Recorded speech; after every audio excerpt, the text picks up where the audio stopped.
So, where is this mystery fiancé of yours? Or did you make him up? My sister Emma's voice rang out across the garden, loud enough for everyone at her engagement party to hear. I felt my face flush as conversations around us died down, guests turning to watch the spectacle. "He's running late from work," I said quietly, gripping my glass of champagne tighter. "He'll be here." My mother laughed, a sharp, brittle sound that made my stomach twist.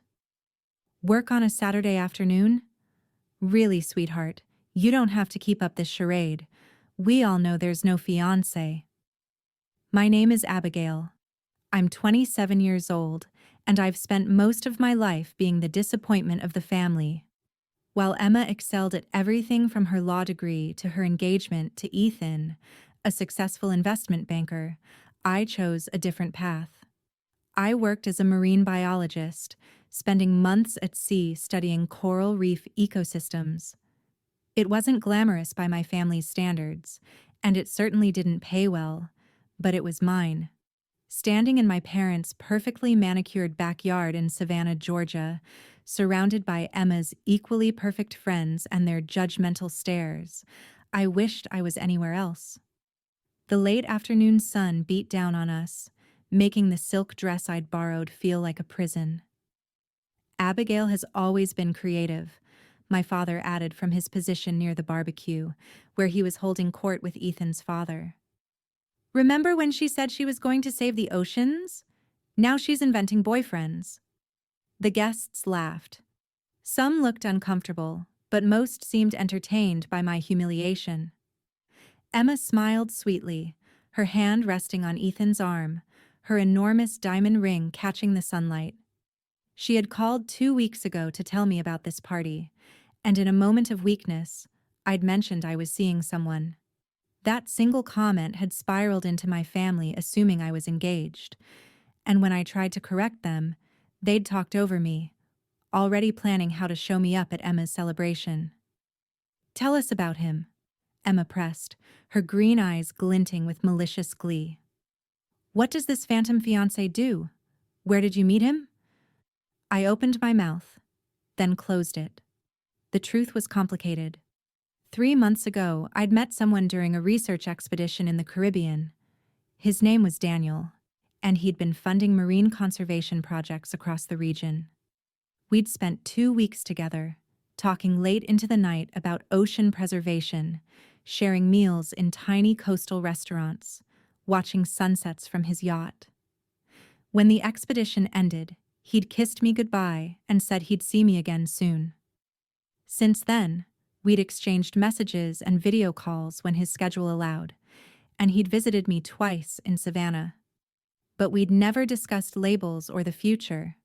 We simply existed in this strange, wonderful space where I felt more understood than I ever had in my life. "He's in environmental work," I said carefully. "He invests in conservation projects." My mother snorted. "So he's unemployed. That tracks." "No, Mom, that's not what I said." "A trust fund baby playing activist," Ethan interjected with a smirk. "How progressive of you, Abigail." I felt tears burning behind my eyes but refused to let them fall. This was exactly why I'd stopped coming to family events.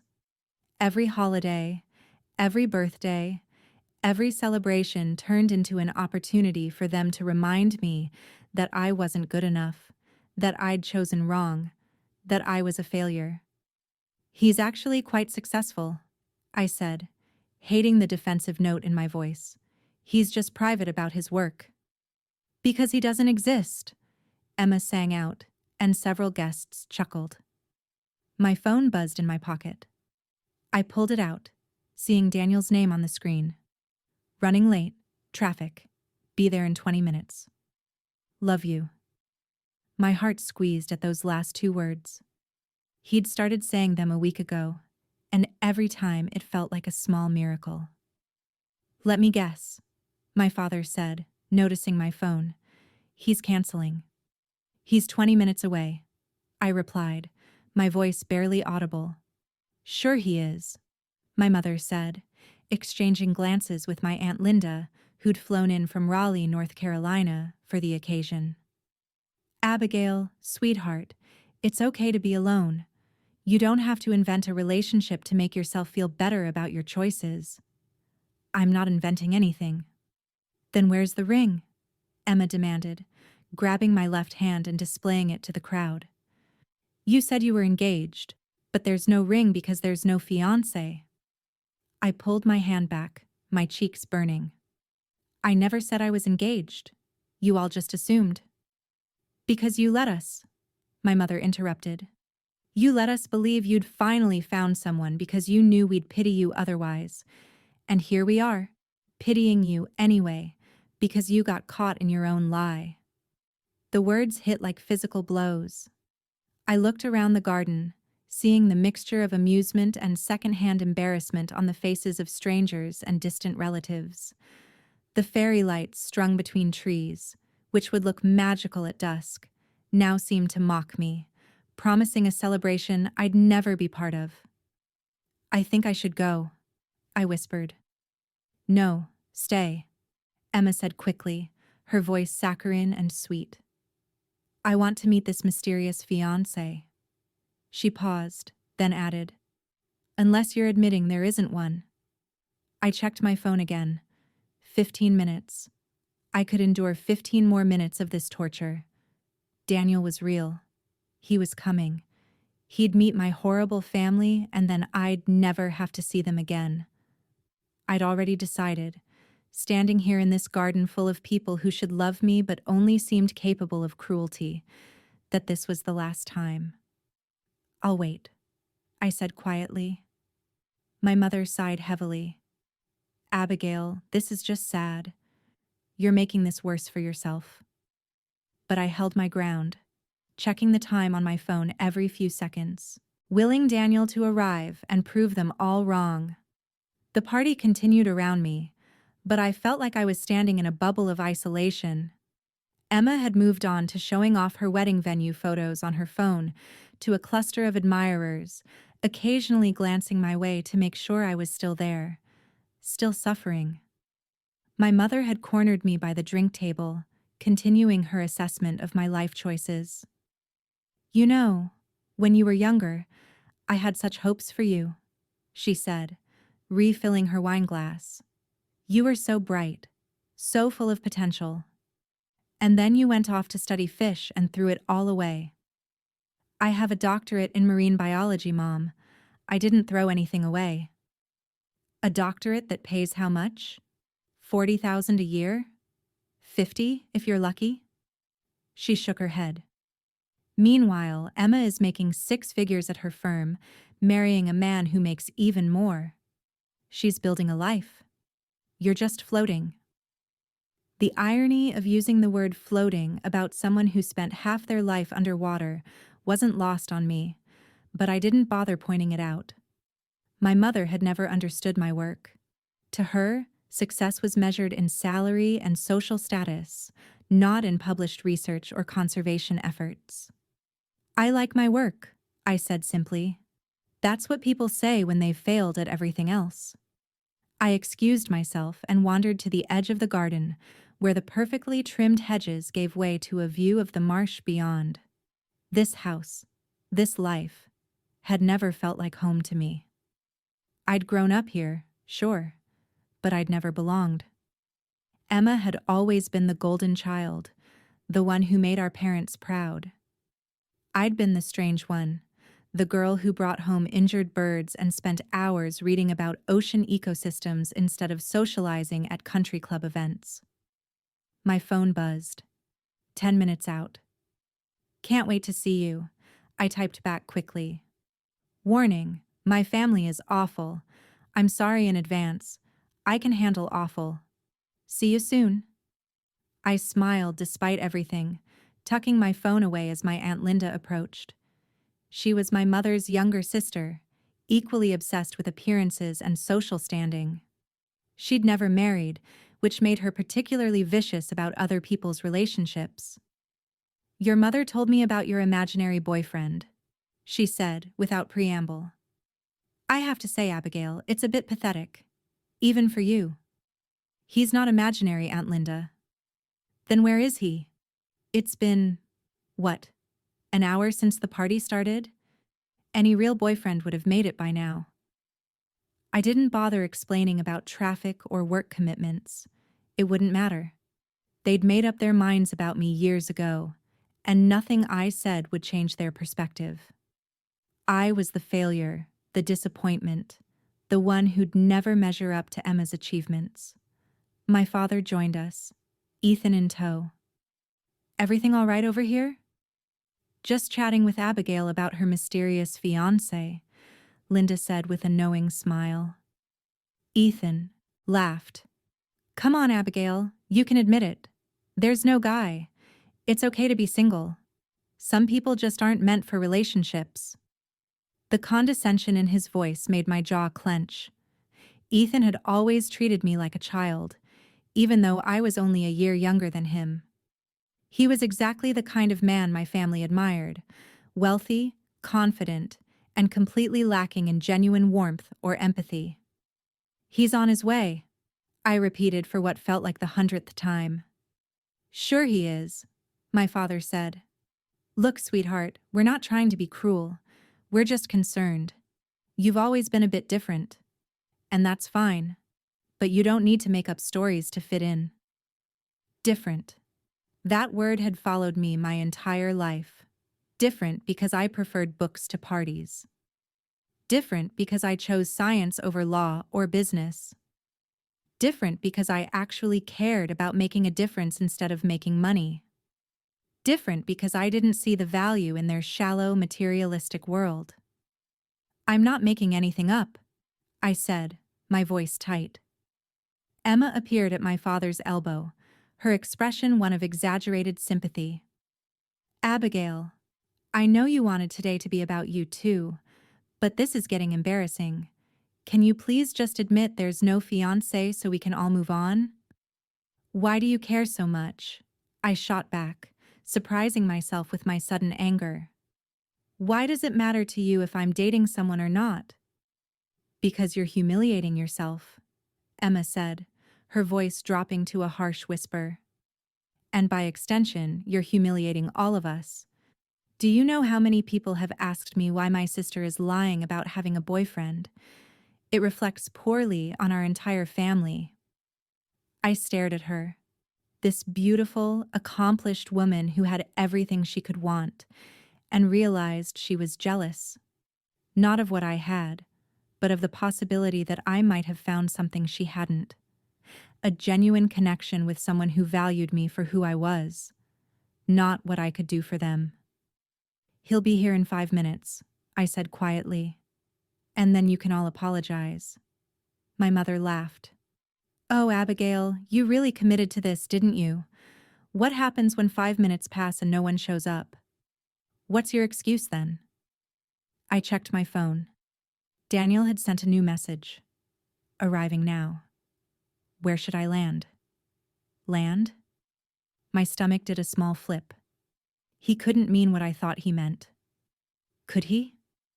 Before I could respond, a sound cut through the ambient party noise.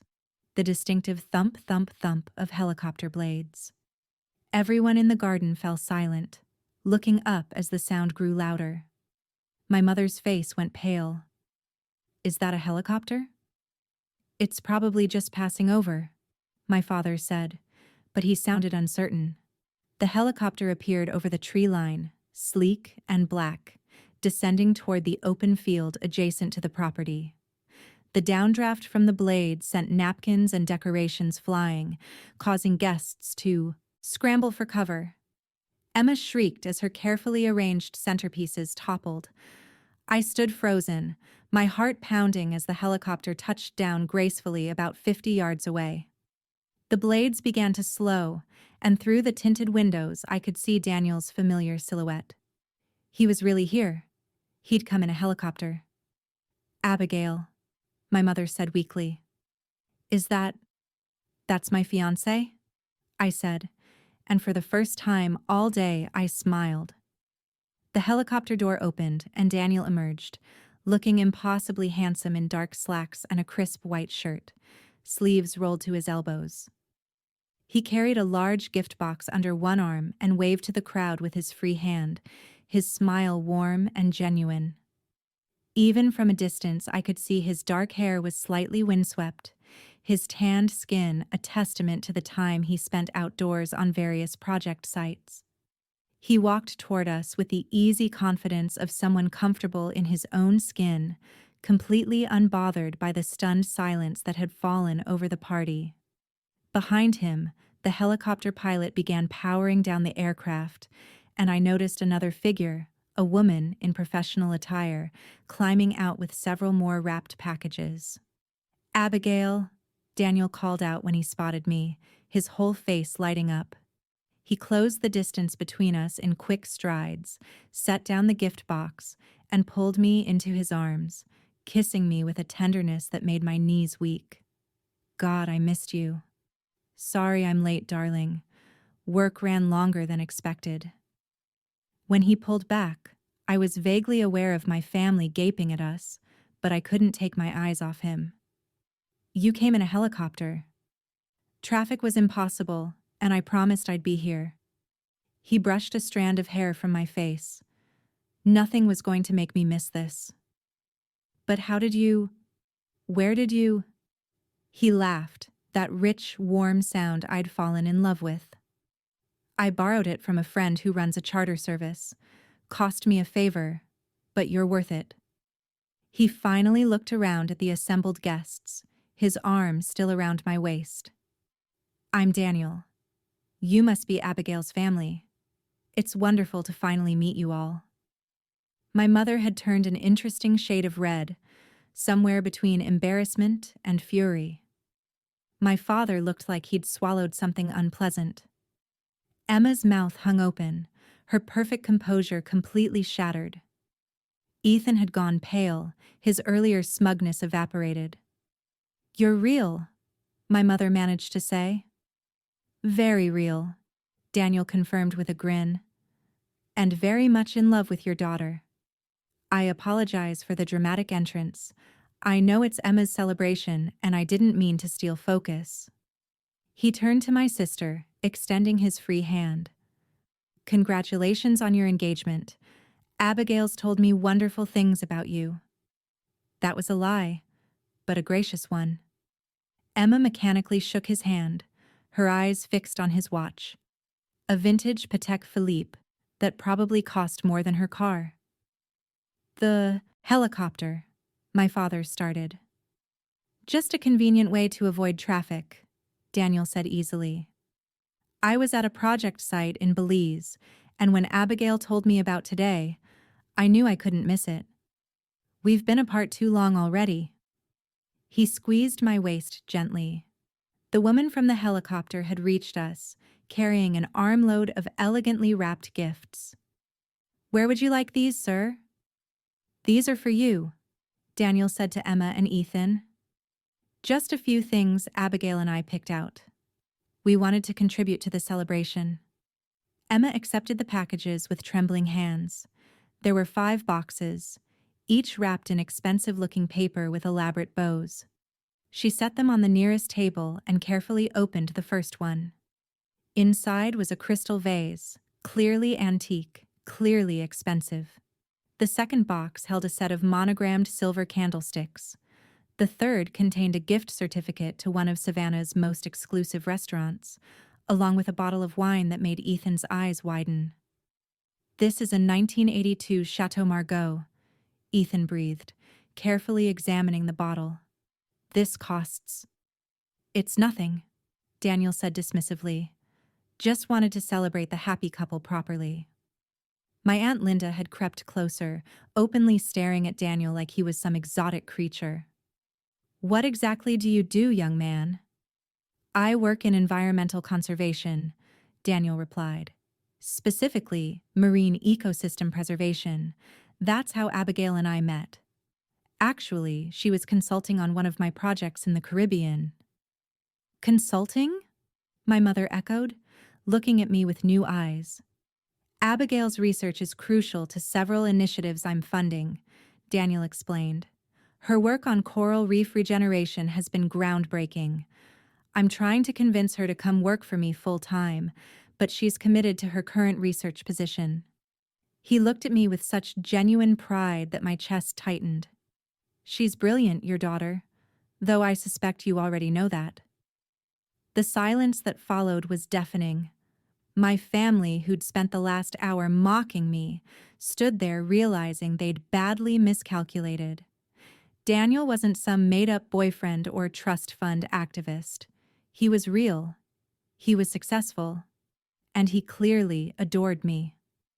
I brought something for you too, Daniel said, turning back to me. From his pocket, he produced a small velvet box. My heart stopped. I know we said we'd wait, but I couldn't hold on to this any longer. He opened the box, revealing a ring that took my breath away. It was a deep blue sapphire surrounded by small diamonds, set in platinum. The stone caught the light, seeming to hold the ocean itself within its depths. Abigail, I know your family thinks I'm some phantom you invented, he said, loud enough for everyone to hear but speaking only to me. But I'm real, and so is what I feel for you. I've been carrying this ring for 2 weeks, waiting for the right moment. And I realized the right moment is whenever I'm with you. Will you marry me? Really marry me? Not just let your family assume things? Tears were streaming down my face now, but they were good tears. Happy tears. You already know my answer. Say it anyway, he murmured, smiling. Yes. Yes, of course. Yes. He slid the ring onto my finger and it fit perfectly, like it had been made for me, because it had. He told me later he'd gotten my ring size from a mutual colleague who'd noticed which gloves I wore in the lab. The sapphire gleamed in the afternoon sun, and I couldn't stop staring at it. Daniel kissed me again, deeper this time, and I heard someone in the crowd gasp. When we broke apart, he kept his arm around me, anchoring me to this moment, to this reality that was so much better than anything I could have imagined. So, he said cheerfully to my family, I understand there were some doubts about my existence. Completely fair. Abigail and I have been keeping our relationship mostly private. She wanted to be sure before introducing me to everyone, but I'm here now, and I'm not going anywhere. My mother opened her mouth, closed it, tried again. We didn't mean... It's fine, I said quietly, finding my voice. You made your opinions very clear. All of you did. I looked around at the assembled guests, at my family's mortified faces, at Emma's barely contained fury at having her spotlight stolen. Thank you for that. It made what happens next much easier. What happens next? My father asked wearily. We leave, I said simply. Daniel and I have plans this evening, and I don't think we're needed here anymore.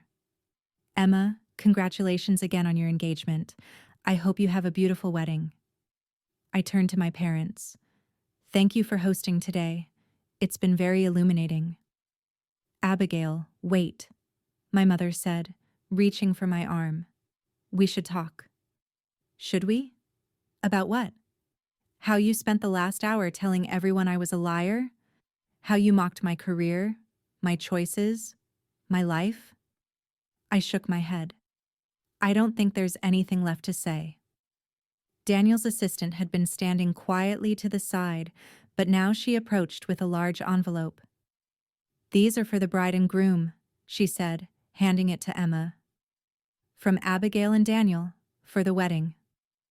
Emma opened the envelope with shaking hands and pulled out what appeared to be a check. Her eyes widened. This is $50,000 for the wedding expenses, Daniel said casually. Abigail mentioned you were planning something elaborate. Consider it our gift. Use it however you'd like. The amount of money was staggering, especially coming from someone my family had assumed was either unemployed or a trust fund baby playing at activism. $50,000 was more than generous. It was a statement. Ethan looked like he might faint. "We really should go," I said, taking Daniel's hand. "We have dinner reservations and the helicopter needs to be back by sunset." As we walked toward the helicopter, my family stood frozen in the garden, surrounded by their stunned guests.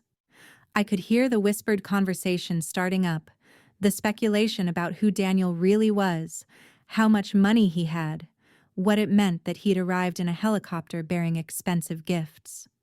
But I didn't care. For the first time in my life, I didn't care what they thought. Daniel helped me into the helicopter, and as we lifted off, I looked down at the party below. Emma was still clutching the check. My parents were arguing with each other, and the guests were scattered across the lawn, phones out, probably already posting about the dramatic turn of events on social media. "You okay?" Daniel asked, buckling himself in beside me. "I'm perfect," I said, and meant it. The ring on my finger caught the light, the sapphire winking like a promise of better things to come. The helicopter ride back to the city felt surreal. Daniel held my hand the entire time, occasionally lifting it to his lips to kiss my knuckles, careful not to disturb the ring that still felt impossibly foreign on my finger. Below us, Savannah's historic district gave way to the harbor, then the open water I knew so well from my research vessels. The pilot, a weathered man named Michael, who clearly knew Daniel well, navigated us smoothly toward the downtown helipad. "I can't believe you did that," I said for probably the 10th time since we'd taken off. Daniel grinned. "Which part? The helicopter? The gifts? The very public proposal? All of it?" "You didn't have to." "Yes, I did." He interrupted gently. "Abigail, when you texted me earlier about what they were saying, about how they were treating you, I wanted to drive straight there and give them a piece of my mind. But then I thought about what would make a bigger impact." He brushed his thumb across my ring. "I've been planning to propose for weeks. I had this whole elaborate thing arranged for next month when we'd both be back in the Caribbean. Sunset on the beach, private dinner, very romantic. But then today happened, and I realized the most romantic thing I could do was show up for you when you needed me." My throat tightened with emotion. "You showed up in a helicopter with gifts and proposed in front of everyone." "I may have gotten a bit carried away," he admitted with a sheepish smile. "But your family needed to understand that you're not some afterthought or disappointment. You're extraordinary, Abigail. What you do matters. The research you published last year on coral bleaching prevention has been cited in 17 different conservation proposals. Do you know how many reefs could be saved because of your work?" I looked down at our intertwined hands. This was what my family had never understood. To them, success meant money and prestige. To Daniel, to me, success meant making a difference, contributing something meaningful to the world. The fact that we'd found each other still felt like a miracle. "What was the project site you were at today?" I asked, partly to change the subject, partly because I was genuinely curious. Daniel's conservation work took him all over the world, and I loved hearing about his latest initiatives. "Belize," he said.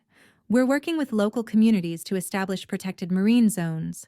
There's this incredible reef system off the coast that's been damaged by industrial fishing, and we're trying to give it a chance to recover. I met with government officials this morning, then flew straight here. Technically, I should have stayed another day for follow-up meetings, but I told them I had something more important to attend." "Daniel, you didn't have to abandon your work for the woman I love?" "Yes, I did. And they understood." "Well, mostly." He laughed. "My project manager was less than thrilled about rescheduling everything, but she'll survive. Besides, I needed to meet the family that somehow produced someone as amazing as you, despite their best efforts to make you feel otherwise." The helicopter began its descent, and I watched the city rise up to meet us. Daniel had texted me the address while we were still at my parents' house, a luxury hotel in downtown Savannah with rooftop access for helicopter landings. It was the kind of place I'd never stayed, the kind of extravagance I'd always considered wasteful. But as we touched down and Daniel helped me out, his hand steady on my elbow, I felt a small thrill of excitement. "I booked us a suite," he said as we walked toward the rooftop access door, leaving Michael to handle the helicopter. "I thought you might not want to go back to your apartment right away. Too many feelings to process, maybe." He was right. The thought of being alone in my small apartment, replaying the events of the afternoon, made my chest tight. "That sounds perfect." The suite was on the top floor with floor-to-ceiling windows overlooking the harbor.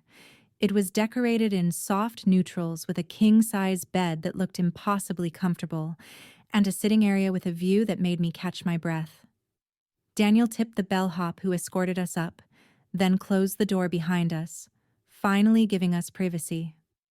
"So," he said, pulling me into his arms, "how are you really doing?" That was when the tears came. Not the happy tears from the proposal, but the hurt, angry tears I'd been holding back all afternoon. Daniel held me as I cried, stroking my hair, murmuring soothing words I couldn't quite make out. All the years of being told I wasn't good enough, all the comparisons to Emma, all the dismissals of my work and my choices, it all poured out of me. "I hate that they made you feel this way," Daniel said when I'd finally calmed down enough to speak. "I hate that they couldn't see what I see, what everyone who knows you sees."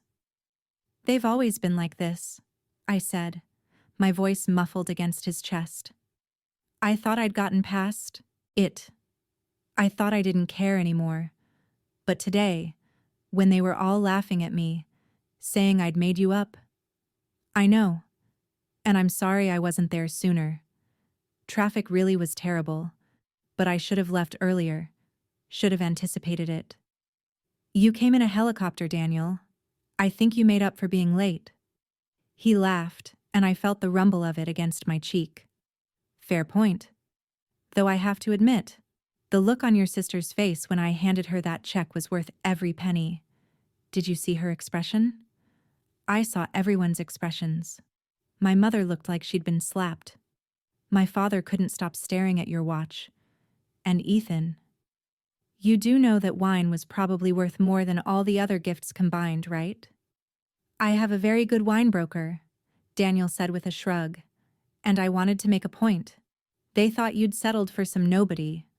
I wanted them to understand that you could have anyone you wanted, and you chose someone who sees your worth." "Did you really spend $50,000 just to prove a point?" "I spent $50,000 on my future sister-in-law's wedding because my fiancé deserves to have her family see her as she truly is.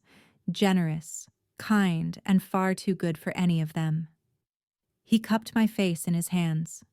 "Besides, I can afford it. The Marine Conservation Fund has been doing extremely well, and several of my other investments have paid off better than expected.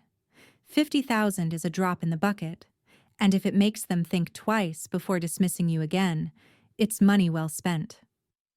I should have been uncomfortable with such casual mention of money, but I understood what he was really saying.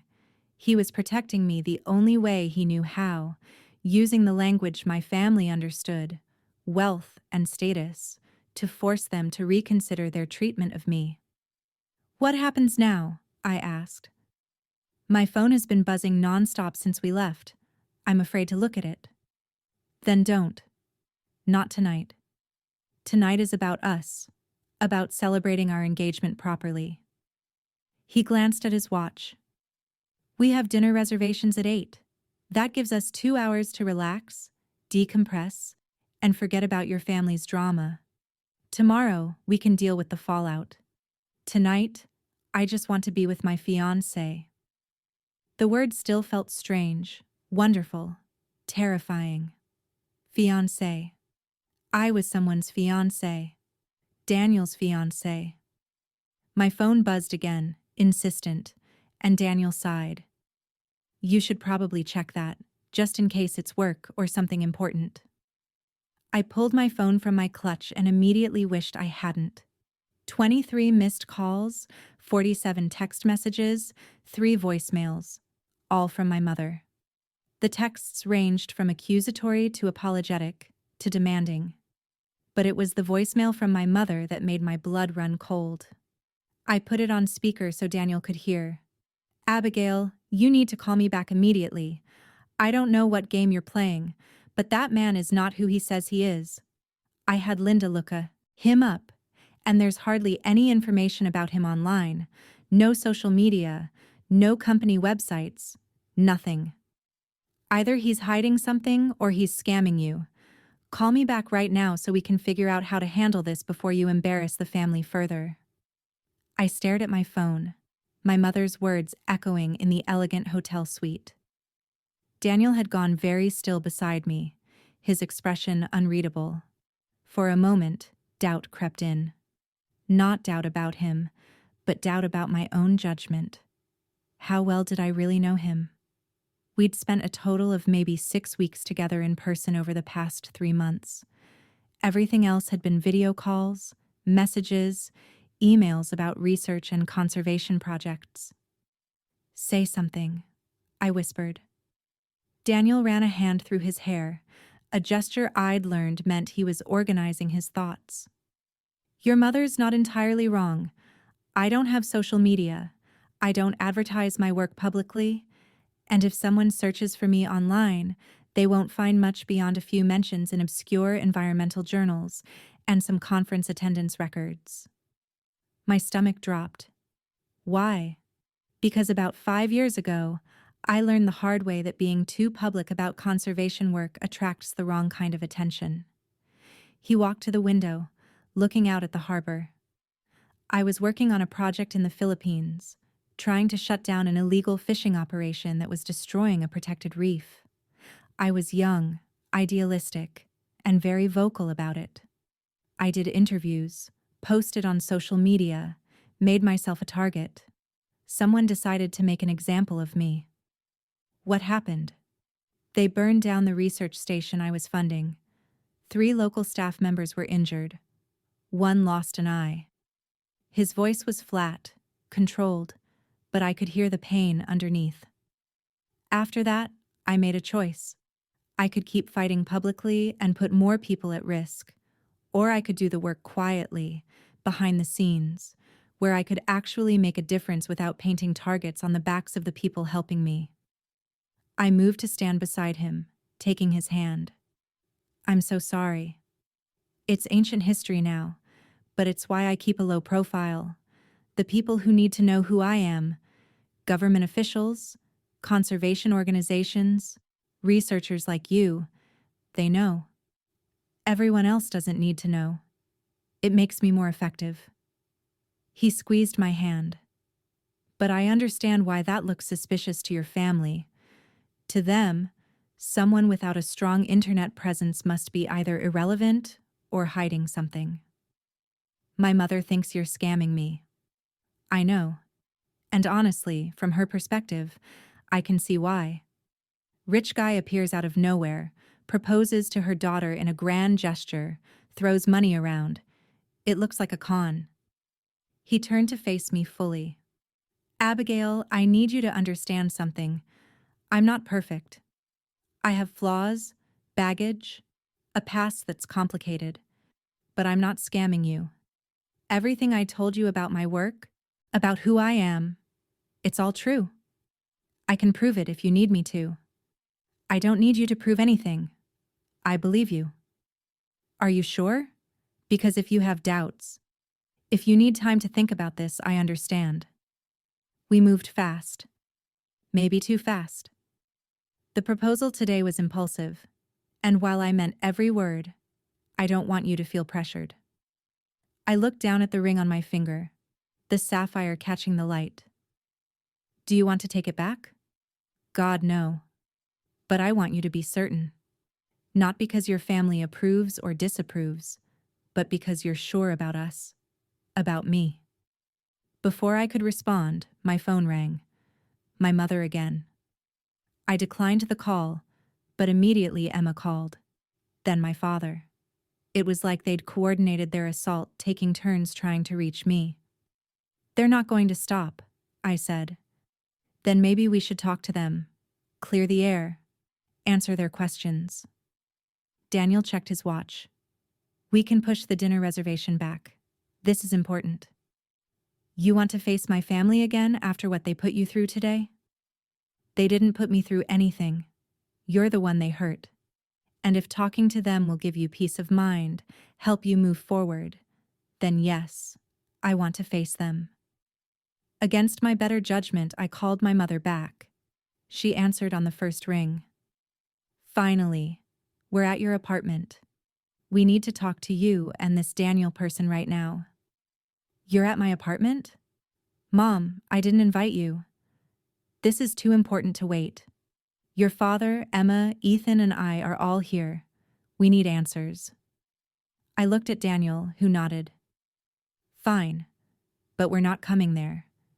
If you want to talk, meet us at the Riverfront Cafe in 30 minutes.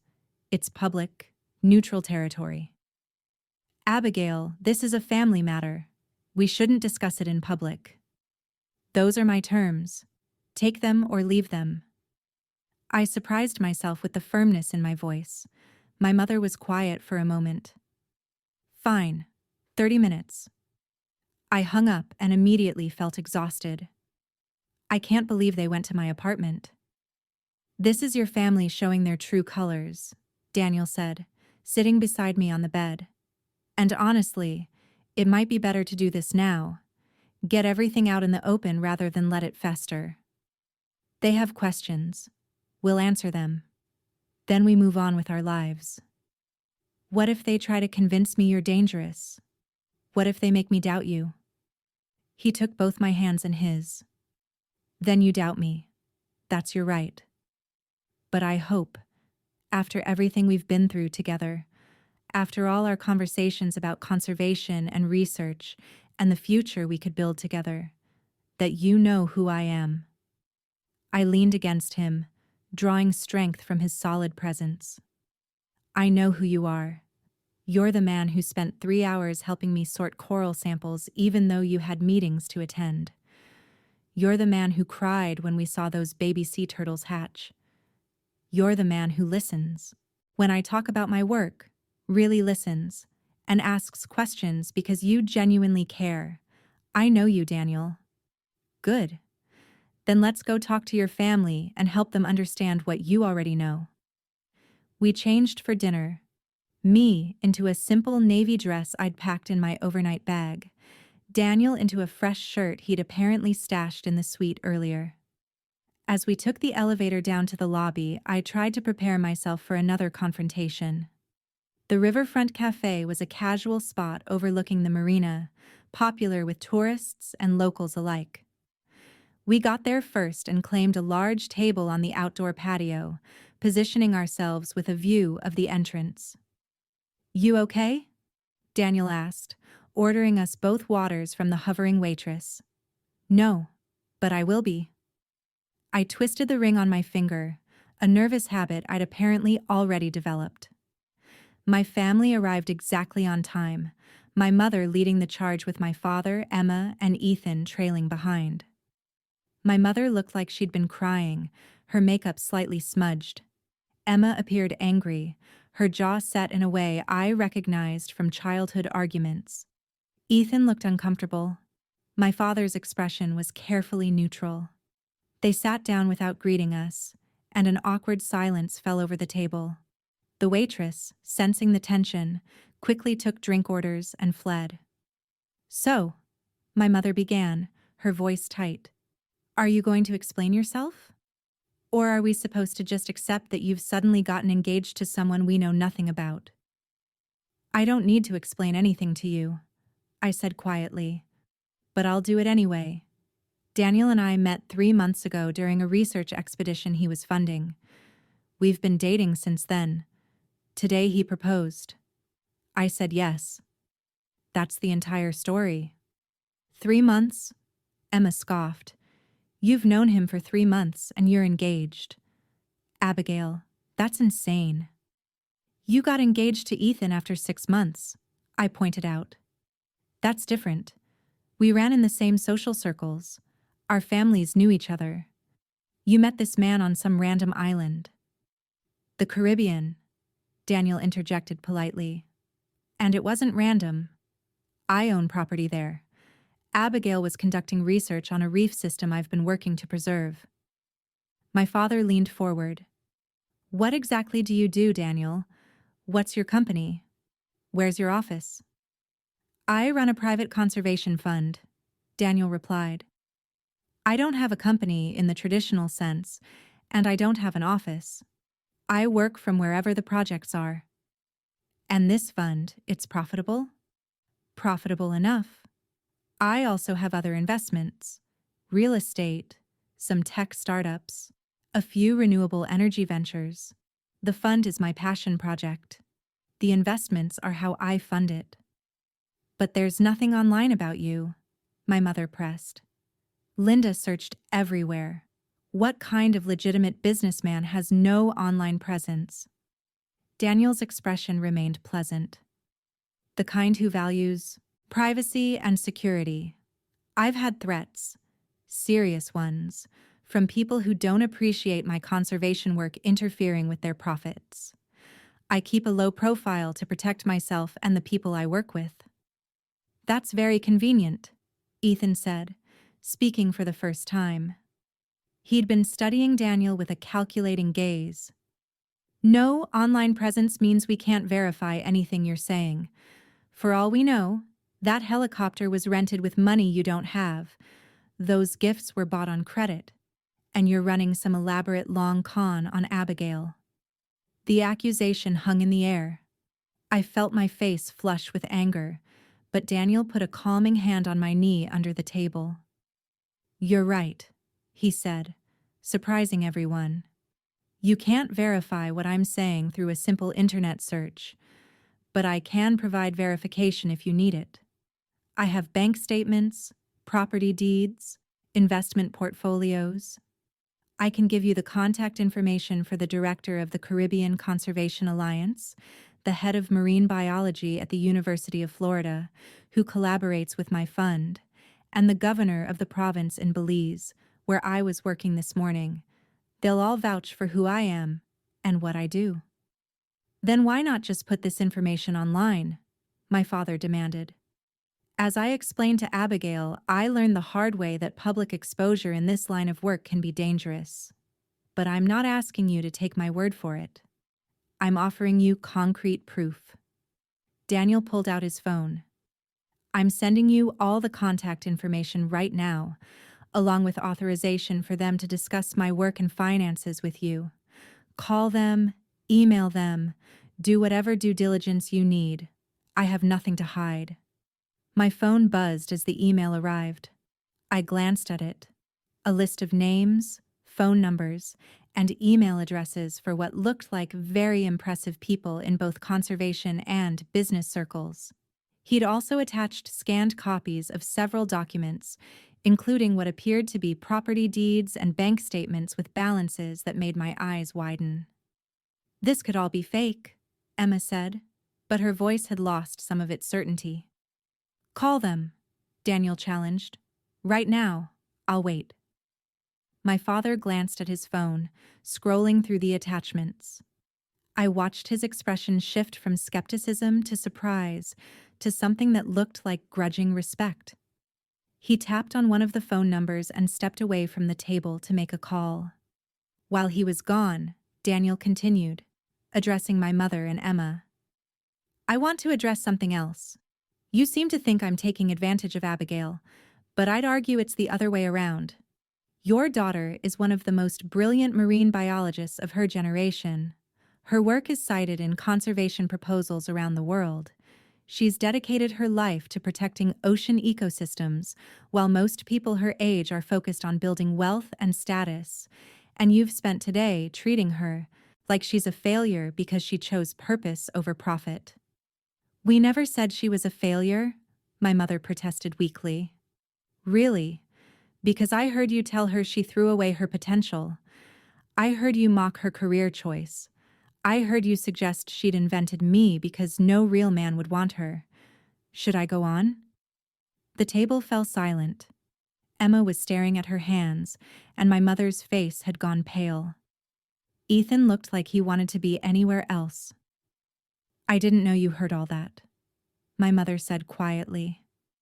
"I heard enough," Daniel replied, his voice hard. "And I'm going to say this once, clearly, so there's no misunderstanding. Abigail didn't settle for me. I'm the one who got lucky. She could have any man she wanted, and she chose me, not because of money or status or helicopter rides, but because we share the same values, the same passion for making the world better." My father returned to the table, his expression troubled. "I just spoke with Dr. Carter at the University of Florida. He confirmed everything Daniel said. He also said that without Daniel's funding, their marine conservation program would have been shut down 3 years ago. He called him one of the most important advocates for ocean preservation in the private sector." "That's one person," Emma said stubbornly. "I can call the others," my father interrupted. "But I don't think I need to. The bank statements alone." He trailed off, looking at me with new eyes. "Abigail, why didn't you tell us about any of this?" "Because you never asked," I said simply. "You never asked about my work, about what I was doing in the Caribbean, about the people I was meeting. You assumed my life was empty and sad because it looked different from what you wanted for me." "We just wanted you to be happy," my mother said, and for the first time she sounded genuinely distressed. "I am happy. I have security and stability. I just found them in a different way than you expected." Emma's phone buzzed and she glanced at it. Her face went white. "The check. I just got a notification that the check cleared. $50,000 deposited into the wedding account." She looked up at Daniel. "You really just gave us $50,000? "I really did.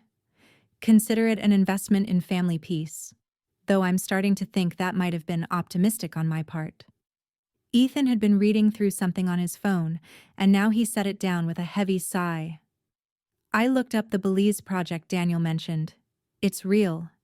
There are news articles about it, government press releases, everything. He really was meeting with officials this morning." He looked at me apologetically. "Abigail, I'm sorry. We all thought... You thought I was so desperate and pathetic that I'd invent a boyfriend to make myself feel better." "I know what you thought," I finished for him. "You made it very clear." "We were wrong," my father said firmly.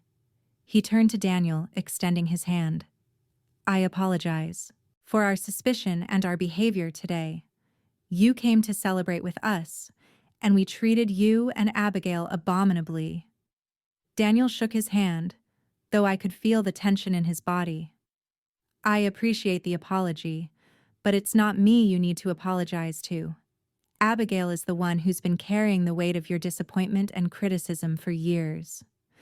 All eyes turned to me, and I felt the familiar urge to smooth things over, to forgive and forget, because that was easier than confrontation.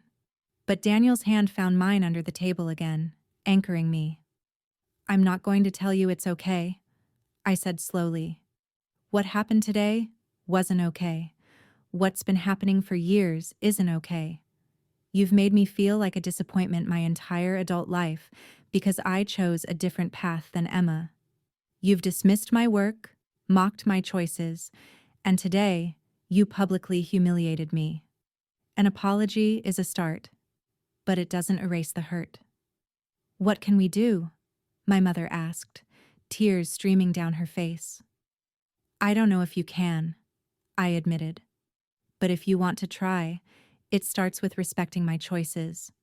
It means acknowledging that my career has value. It means treating Daniel with courtesy. It means understanding that we may not have a close relationship for a while because I need to protect myself from more hurt." "We can do that," my father said. "Abigail, we love you. We always have. We just didn't show it well." "I need to see that, not just hear it," I replied. "And honestly, right now, I need space. Daniel and I have a dinner reservation, and I'd like to enjoy our engagement without more family drama. Emma reached across the table, her hand hovering near mine. I'm sorry, Abigail. Really sorry. I should have defended you. I didn't. And that was cowardly. You're my sister. I should have been better. It was the most genuine thing I'd heard from her in years. I took her hand and squeezed it briefly. Thank you for saying that. The wedding, she said hesitantly. I know today was supposed to be about my engagement, and instead it became about you and Daniel. I was angry about that, but I shouldn't have been. If you want to bring him to the wedding, I'd like that. I looked at Daniel, who gave a small nod. We'll think about it. We stood, and to my surprise, my father stood too, pulling me into a hug. I'm proud of you, he whispered. I should have said that years ago. I'm proud of the work you do, the person you've become, and the man you've chosen. The words cracked something open in my chest, and I found myself hugging him back tightly. Maybe we could fix this. Maybe not. But at least we were trying. As Daniel and I walked away from the cafe, his arm around my waist, I felt lighter than I had in years. 2 weeks after Emma's engagement party, I woke up in Daniel's arms in my small apartment. We'd spent the past 14 days in a blissful bubble, mostly ignoring the outside world except for our work, commitments.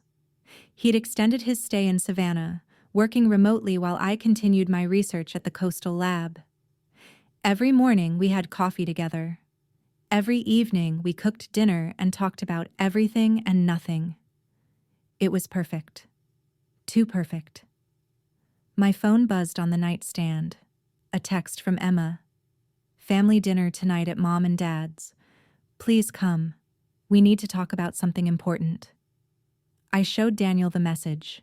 He was already awake, his dark hair mussed from sleep, looking unfairly handsome in the morning light filtering through my curtains. Do you want to go? He asked. Not particularly, but if we're going to try to rebuild this relationship, I suppose I should make an effort. Then we'll go together. I texted back a confirmation, and Emma responded immediately with a heart emoji. That alone was suspicious. My sister didn't use heart emojis with me. We weren't that kind of siblings. The day passed quickly. I spent the morning at the lab analyzing water samples from our latest reef survey. Daniel joined me for lunch, bringing sandwiches from my favorite deli and sitting patiently while I explained my findings about nutrient levels and their impact on coral health. He asked intelligent questions, genuinely interested, and I was reminded again of why I'd fallen for him. He saw my work as important, not as a quirky hobby or a phase I'd grow out of. At 6 that evening, we pulled up to my parents' house in Daniel's rental car. The same perfectly manicured lawn, the same imposing facade, but somehow it felt less intimidating now. Maybe because I had Daniel beside me. Maybe because I'd finally stood up for myself. My mother answered the door, and to my surprise, she pulled me into a hug. A real one, not the stiff, obligatory embraces I was used to. Thank you for coming, she said softly. Both of you. Inside, the dining room table was set for 6. My father was opening a bottle of wine, not the expensive kind Daniel had gifted them, but a decent vintage nonetheless. Emma and Ethan were already seated, looking nervous. What's going on? I asked as Daniel pulled out my chair. We wanted to talk to you about something, my father began. After what happened at the party, your mother and I have been doing a lot of thinking about how we've treated you, about our priorities, about what really matters. My mother took a shaky breath. We've been terrible parents to you, Abigail, for years, and we want to make amends. I glanced at Daniel, who squeezed my hand under the table. Okay, I said cautiously. We've set up a fund, my father continued, for marine conservation research in your name. It's not much, $50,000 to start, but we want to contribute to the work you're doing. We want to support you the way we should have been supporting you all along. I stared at them, speechless. $50,000, the same amount Daniel had given Emma for her wedding. We also want to feature your work in our holiday letter this year, my mother added.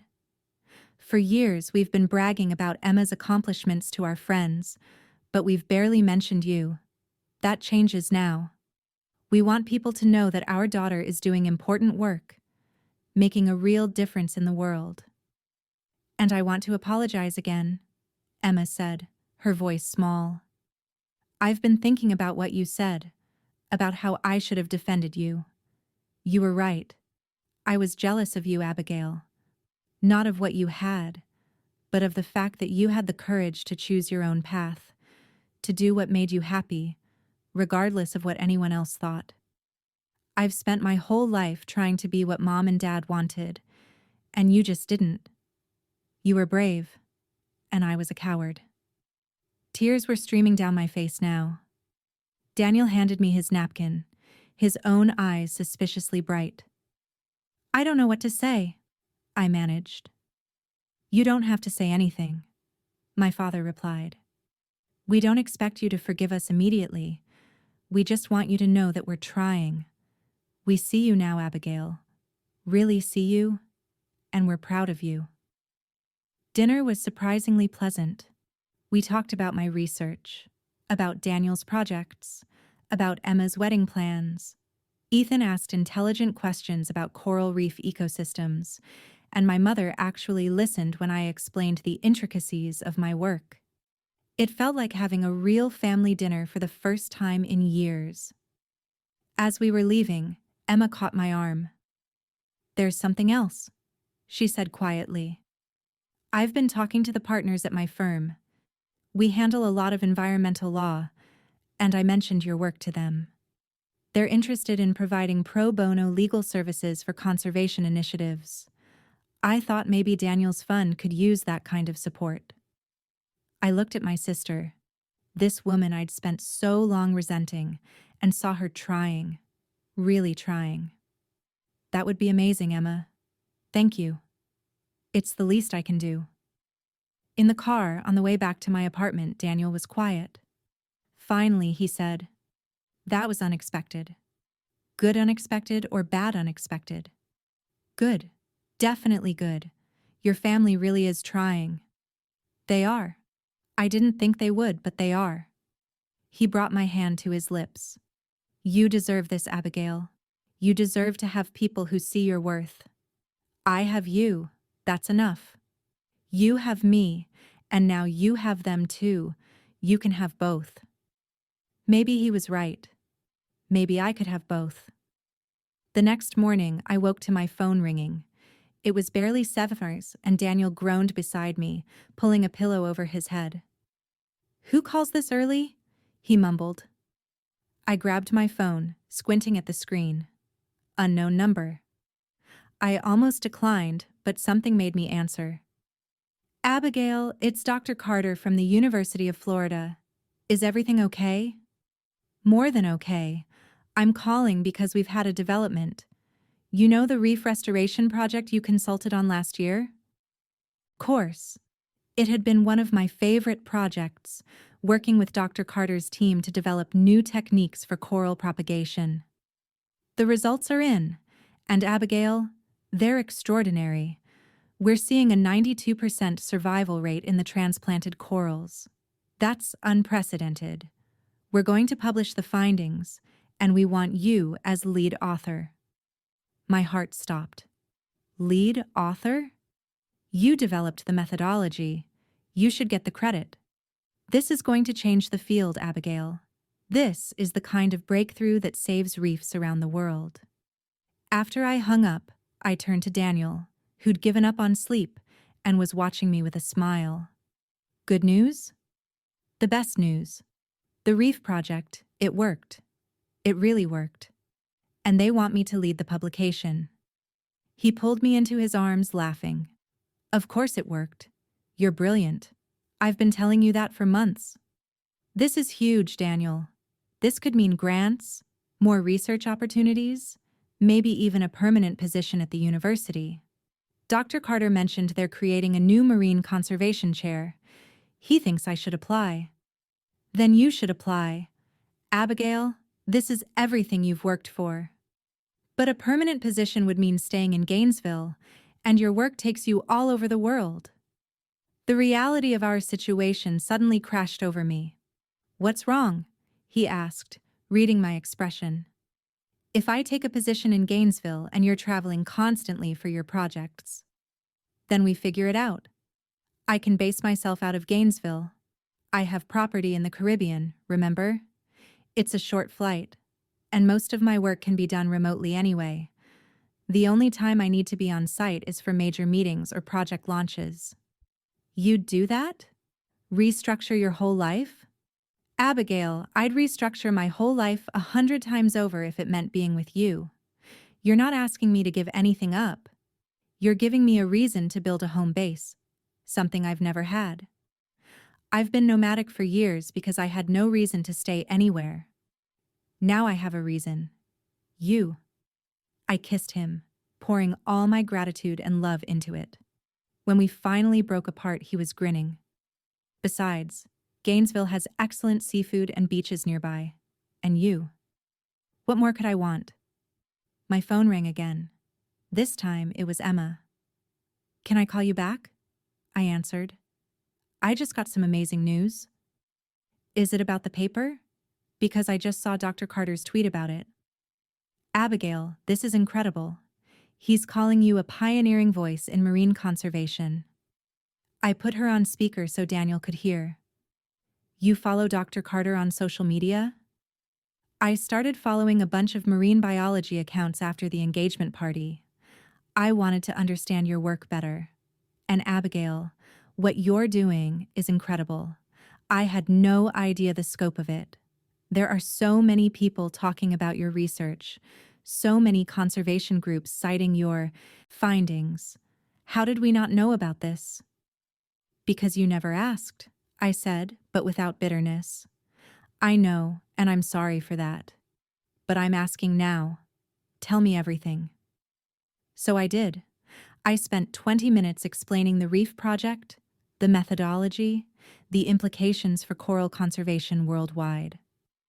Emma listened, asked questions, and for the first time in our lives, I felt like she was seeing me as a person, not just the disappointing sister. I'm going to send this to everyone I know, she declared when I finished. My partners, my friends, everyone. They need to know what you're doing. After we hung up, Daniel pulled me back into bed. Your sister is becoming your biggest cheerleader.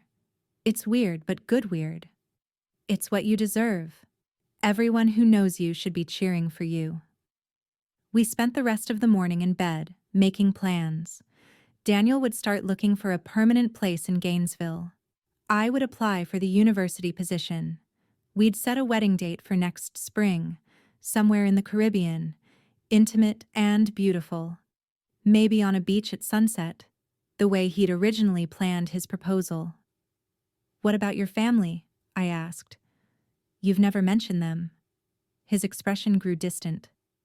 They're not in my life anymore. Long story. Painful ending. The people at my conservation fund are my family now. And you're my family. I want to know the story. All of it. If we're going to get married, I should know. You will. I promise. Just not today. Today is for celebrating your success. He was right. Today was for celebration. The painful stories could wait. My phone buzzed with a text from my father. Saw the news about your paper. So proud of you. Can we take you and Daniel out to dinner to celebrate? I showed Daniel, and he smiled. Your family really is changing. They really are. And for the first time in my life, I felt like I had everything I'd ever wanted. The publication of my paper changed everything. Within a week, I was fielding calls from universities, conservation organizations, and even a documentary filmmaker who wanted to feature my work. The University of Florida officially offered me the position of Associate Professor and Director of the new Marine Conservation Research Center. Daniel threw an impromptu celebration at a waterfront restaurant, inviting my family, colleagues, and several of his conservation partners. My mother cried when she gave her toast. I'm so sorry it took me this long to see what an extraordinary woman my daughter is, but I see it now, and I will spend the rest of my life making sure she knows how proud I am. My father stood next, his voice thick with emotion. Abigail has always been brave enough to follow her heart, even when we tried to push her in a different direction. She's taught me that success isn't measured in dollars or status, but in the impact we have on the world. My daughter is changing the world, one reef at a time. Emma's toast surprised me most. I spent my whole life being the golden child, the one who did everything right. But watching Abigail, I realized I was doing everything safe. She took risks. She chose passion over prestige, and she found more happiness than I've ever known. Abigail, you're my hero. I hope someday I have half your courage. When it was my turn to speak, I looked around the table at the faces of people who loved me, supported me, believed in me. Daniel beside me, his hand warm in mine. My family, imperfect but trying. My colleagues, excited about the future of our research. 3 months ago, I went to my sister's engagement party expecting to be humiliated. I began. I was prepared for my family to mock me, dismiss me, treat me like a failure. And they did. But then something amazing happened. Daniel showed up in a helicopter. Laughter rippled around the table. But more importantly, he showed up for me. He saw me when my family couldn't. And somehow, his seeing me helped them see me too. I'm not going to pretend the years of hurt don't exist. They do. But I'm choosing to focus on the future, on the family we're building together, on the work we're going to do to make the oceans healthier and more resilient. Thank you all for being here, for supporting this work, and for believing that one person really can make a difference. Later, as the party wound down, Ethan pulled me aside. I owe you an apology too, he said. I was dismissive of your work, of Daniel, of everything you'd built. I bought into the narrative that success looked a certain way, and anything different was less than. But you've taught me something important. You've taught me that there are different kinds of wealth, and the kind you have, purpose, passion, love, that's the kind that actually matters. Thank you, Ethan. That means a lot. Emma and I have been talking. We want to do more with our lives than just accumulate money. We're thinking about getting involved in conservation work, maybe funding some projects, using our legal and financial skills to make a difference. Would you and Daniel be willing to talk to us about it? I'd love that. As guests started leaving, my mother took my hand. I know I can't undo the past, but I want you to know that I'm going to be better. I'm going to be the mother you deserved all along. Just keep trying, Mom. That's all I ask. She hugged me tight, and I felt her tears on my shoulder. I love you so much, Abigail. I'm so sorry I didn't show it better. I love you too, Mom. After everyone left, Daniel and I walked along the waterfront, the city lights reflecting on the dark water. He pulled me close, and we stood there in comfortable silence, watching boats drift past. This is what I wanted for you, he said softly. This recognition, this support, this love from your family. You deserve all of it. I have you to thank for it. If I hadn't shown up that day, you would have found another way. You're strong, Abigail. Stronger than you give yourself credit for. I just helped speed things along. With a helicopter, I said, and he laughed. With a helicopter. I may have gotten a bit carried away with the dramatic gesture. It was perfect. You were perfect. We stood there a while longer, planning our future. The wedding would be in 6 months on a beach in the Caribbean. Small, intimate, just the people who mattered most. My family would be there, rebuilt and better than before. Daniel's conservation team would be there, the family he'd chosen, and we'd start our life together, working side by side to protect the oceans we both loved. "Thank you," I whispered. "For what?" "For seeing me. For showing up. For loving me exactly as I am. That's the easy part. You're impossible not to love." As we walked back to the car, I thought about the journey that had brought me here, the years of feeling invisible, inadequate, wrong. The moment at Emma's party when I'd hit rock bottom. And then Daniel, descending from the sky like something out of a fairy tale, changing everything. But he hadn't changed me. He just helped me see what was already there. My worth, my strength, my right to take up space in the world. 6 months later, my parents stood on a Caribbean beach and watched me marry the man who'd arrived in a helicopter. Emma was my maid of honor, tears streaming down her face as she adjusted my veil. My father walked me down the makeshift aisle, whispering, "I'm so proud of you. One more time." As Daniel slipped the ring onto my finger, a match to my engagement ring with sapphires the color of the ocean behind us, I looked out at the small gathering of people we loved. My family, imperfect but trying. Our friends and colleagues, united by shared passion for conservation, and Daniel, my partner in every sense of the word, smiling at me like I'd hung the moon. The years after my family's betrayal at Emma's engagement party had been transformative.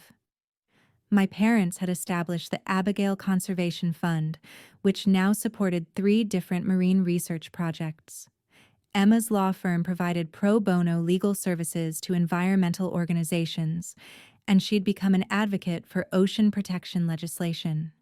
Ethan had joined the board of a major conservation nonprofit, using his financial expertise to help them expand their programs. But the most unexpected change had been in my relationship with my family. We had dinner together once a month, and they actually asked about my work, listened to my answers, celebrated my successes. My mother had framed my published paper and hung it in their living room, showing it to anyone who visited. My father had read every article I'd written, highlighting passages and asking questions. Emma and I had become real sisters, texting regularly, supporting each other through challenges, and celebrating victories, together. As for Daniel and me, we'd built a life that was equal parts adventure and stability. We split our time between Gainesville, where I taught and conducted research, and various project sites around the world where Daniel's conservation work took us. We'd bought a small house near the water, where we could watch sunsets and plan our next project. Every day felt like a gift, working side by side to protect the ecosystems we loved, building a future together. Standing on that beach, exchanging vows with the man I loved while my family watched with genuine pride and support, I reflected on the journey that had brought me here. My family had ridiculed my fake fiancé, called me a disappointment, tried to humiliate me in front of everyone who mattered to them. But that day had become a turning point, not an ending. Because Daniel had shown up, literally descended from the sky, and forced them to see what they'd been missing all along. The revenge I'd gotten wasn't the bitter, destructive kind. It was better than that. It was the revenge of living well, of building a life so full of purpose and love that their earlier dismissal of me became irrelevant. It was watching them realize what they'd almost lost and seeing them work to be better. It was standing on this beach, about to start a marriage built on mutual respect and shared values, knowing that I'd never again let anyone make me feel less than I was. As Daniel kissed me and our small gathering cheered, I thought about that girl at Emma's engagement party, standing alone while her family mocked her. I wished I could tell her that everything was going to be okay, that the man she was waiting for would arrive in the most spectacular way possible, that her family would eventually come around, that her work would be recognized and celebrated, that she would find happiness she never thought possible. But mostly, I wished I could tell her what I'd finally learned, that her worth wasn't determined by her family's approval or anyone else's validation. She was enough, exactly as she was, doing exactly what she loved. The rest would follow.